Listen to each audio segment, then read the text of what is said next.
faith builds it. Do not wish for ease, wish for mastery. Do not teach your children to avoid toil. Teach them to transform it into triumph.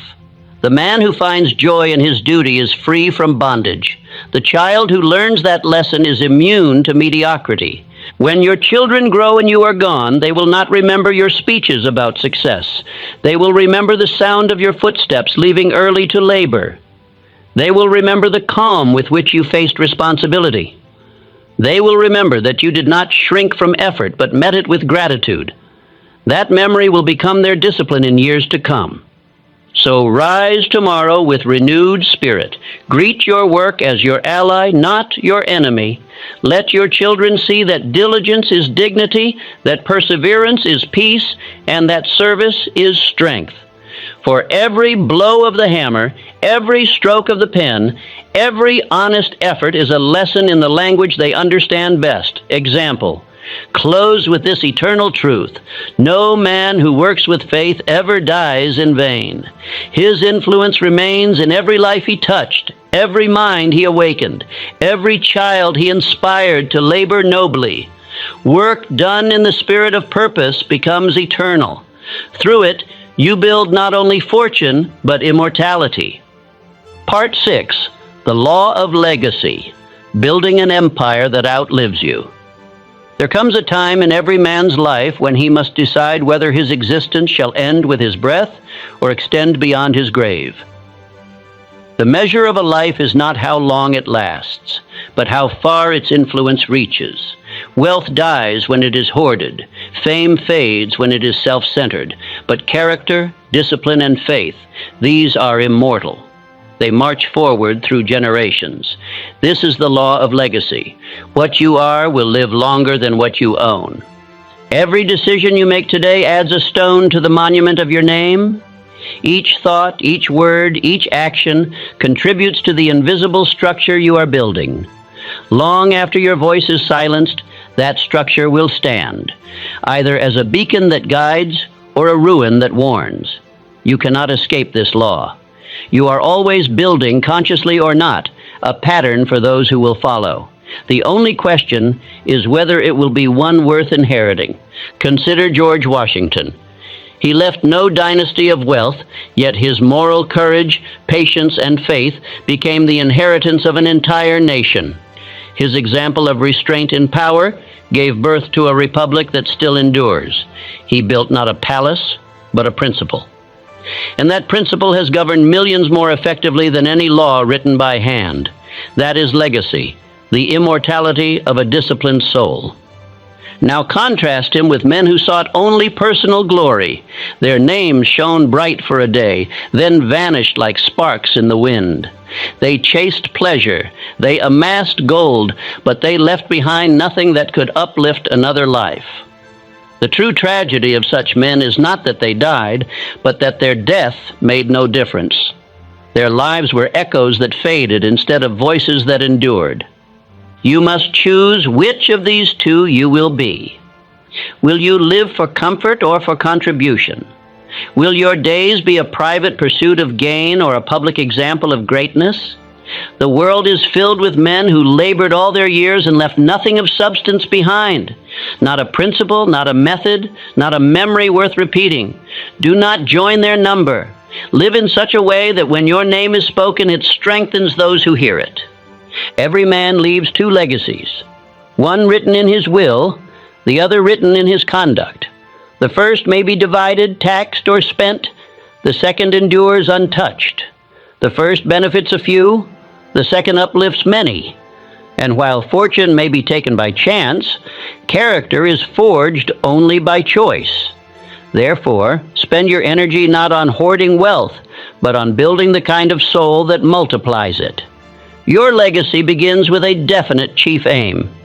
What do you wish to leave to the world? A business that enriches lives? A family united by faith? A community strengthened by your leadership? Fix this aim in your mind as clearly as the sculptor fixes his design before striking marble. Then live every day as a stroke toward that form. Each decision that aligns with it adds substance. Each act that betrays it chips away at your monument. Andrew Carnegie understood this law. He built steel mills, but his real creation was opportunity. His libraries, his schools, his foundations, these were extensions of his belief that education and self-discipline could lift any man from poverty. His fortune has long been divided, but his principle still builds men. That is the difference between a fortune and a legacy. Legacy does not require fame. It requires faithfulness. A mother who instills courage in her children leaves a monument more enduring than granite. A father who teaches discipline engraves his likeness upon the souls of his descendants. The smallest home governed by principle casts a longer shadow than the tallest tower built without it. There are men who die rich and are forgotten, and there are men who die poor and live forever. The difference lies not in their possessions, but in their principles. If you live for accumulation, you will be remembered for what you took. If you live for service, you will be remembered for what you gave. What you give in moral power multiplies long after material gifts are spent. The law is impartial. Every act reproduces itself. Teach integrity, and it will reappear in your descendants' lives. Teach fear, and they will suffer it for decades. The inheritance of spirit is more real than the inheritance of coin. The blood of generations carries more than physical traits. It carries the spiritual tone of the line. You are deciding today whether your family shall inherit greatness or decay. Let your daily life reflect the legacy you wish to build. If you desire to leave courage, live courageously. If you desire to leave faith, face adversity with calm. If you desire to leave honor, speak truth even when it costs you. Each of these virtues becomes a seed planted in the soil of time. You may never see its bloom, but it will rise. Think of Lincoln. He began with no inheritance but poverty and pain. Yet he left the legacy of perseverance and conscience. His words still awaken courage. His name still commands reverence. His fortune was not measured in gold, but in the moral energy he released into the world. That energy still works wherever men fight for freedom and justice. There is no greater tragedy than to waste a lifetime on self. A man who hoards his skills, his wisdom, his compassion, dies smaller than when he was born. He takes from the world and returns nothing. But the man who sees himself as a steward of the future, who lives each day conscious that his actions ripple beyond his reach, becomes immortal in influence. The world may forget his name, but it cannot forget his effect. If you would build an enduring legacy, live by 3 rules. First, make your purpose definite. A vague life leaves a vague mark. Decide what you want to contribute and pursue it with faith and precision. Second, practice your purpose daily. Greatness is not an act, but a habit. Each repetition deepens the groove through which your influence will flow. Third, connect your purpose to service. The man who serves himself dies alone. The man who serves others lives in all he touches. You may say, I am ordinary. What legacy can I leave? I answer, no life is ordinary when lived with definiteness. A teacher who inspires belief in one child may have changed the course of a nation. A craftsman who perfects his skill lifts the standard of all who follow. A mother who teaches honesty to her son may have raised the statesman who saves a people. The scale of your influence is not yours to judge. Your duty is to live by law, and law will multiply your reach. Ask yourself tonight, what will my descendants remember of me? Will they say, he complained, he doubted, he left nothing but bills? Or will they say, he stood tall, he labored, he believed, and because of him, we believe? That question should govern every hour. For when the final day comes, it will not be your earnings that speak, but your example. The disciplined man multiplies his influence naturally. His strength becomes the backbone of his family. His faith becomes their protection. His integrity becomes their reputation. He extends his life through theirs. A selfish man ends with his last breath. A self-mastered man continues through the generations he has uplifted. This is the divine arithmetic of legacy. One soul redeemed redeems many. I have seen homes where this law flourished. In such families, you feel purpose in the air. The grandfather's courage lives in the father's calm. The father's calm lives in the son's discipline, and the son's discipline lives in the granddaughter's dreams. They have built an empire of mind, unshaken by recession, unbroken by misfortune. No inheritance of gold could equal that wealth. Now consider the opposite. Families that once prospered fall into ruin because one generation lost discipline. The first labored, the second enjoyed, the third neglected. Their wealth became poison, their name a mockery. Each generation inherits the pattern of the one before.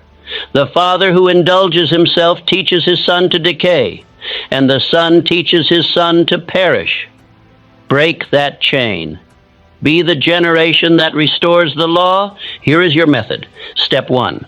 Define your chief aim, not for this year, but for your lineage. What kind of spirit shall bear your name a century hence?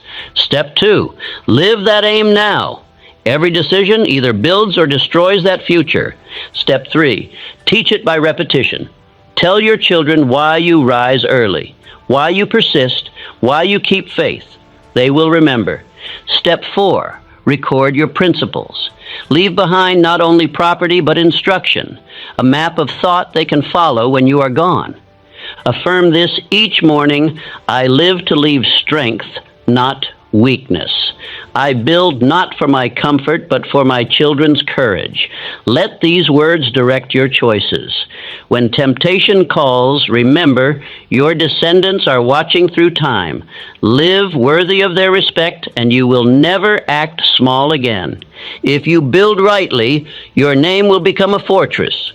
When your descendants face fear, they will whisper it and draw strength. When they doubt, they will remember your deeds and stand firm. You will have become in truth the guardian spirit of your lineage, not through superstition but through law. The vibration of your thought will continue to shape their destiny long after your dust has scattered. And know this: one disciplined generation can redeem 10 that went astray. One man who decides to live by law can halt centuries of weakness. You may be that man. You may be the turning point of your family's history, the moment when mediocrity ends and greatness begins. Live so that your grandchildren will bless your name when they kneel in prayer. Legacy is not built in comfort. It is forged in choice, in sacrifice, in obedience to principle when pleasure beckons otherwise. Every hardship you overcome becomes an inheritance of courage. Every temptation resisted becomes an inheritance of moral wealth. The world may not applaud you, but your children's children will feel the strength of your decision in their own blood. When your final day arrives and your family gathers to speak your name, let them say not merely that you lived, but that you built. Let them say, "He gave us faith when fear ruled the world. He taught us order when chaos surrounded us. He left us not riches, but a way of thinking that creates riches. Then you will know that your life was not a spark, but a torch." This is the law of legacy, that one generation living by law can lift 100. The man who masters himself, serves others, and builds with definiteness leaves behind an empire that outlives him. Wealth will fade, fame will be forgotten, but law is eternal. Obey it, and you will become part of eternity. Part 7, the law of rebirth. Rise now, and the future rises with you. There comes a moment in every life when the past must die and the man must be born anew. You have carried your failures long enough. You have whispered excuses long enough. The ghosts of indecision, fear, and regret have followed you as uninvited guests, eating the bread of your peace. Now they must be banished, for as long as they remain, your children will live in their shadow. You cannot pass on what you have not overcome. To save their future, you must resurrect yourself. You stand at the crossroads of generations. Behind you lie all who came before, some strong, some weak, some noble, some defeated. Ahead of you stand those who are yet to be born, waiting to inherit whatever you leave. You are the bridge between them. Through your thoughts, your habits, your decisions, you are writing the history of your bloodline. The moment you rise, your lineage begins to rise with you. It matters not what mistakes you have made, nor how many years have been wasted. The law does not condemn the past, it transforms it. The instant you decide to live by principle, everything that came before becomes fuel for your rebirth. Nature does not punish change, she honors it. One decision, made with burning definiteness, can redeem decades of drift. You are not bound by what has been unless you choose to be. The average man buries himself alive under memories. He speaks of his failures as though they were his identity, and he tells his children the same defeated story. It cannot be done, he says. And with those words, he buries their belief beside his own. But the wise man understands that history is not a chain. It is clay. It can be reshaped.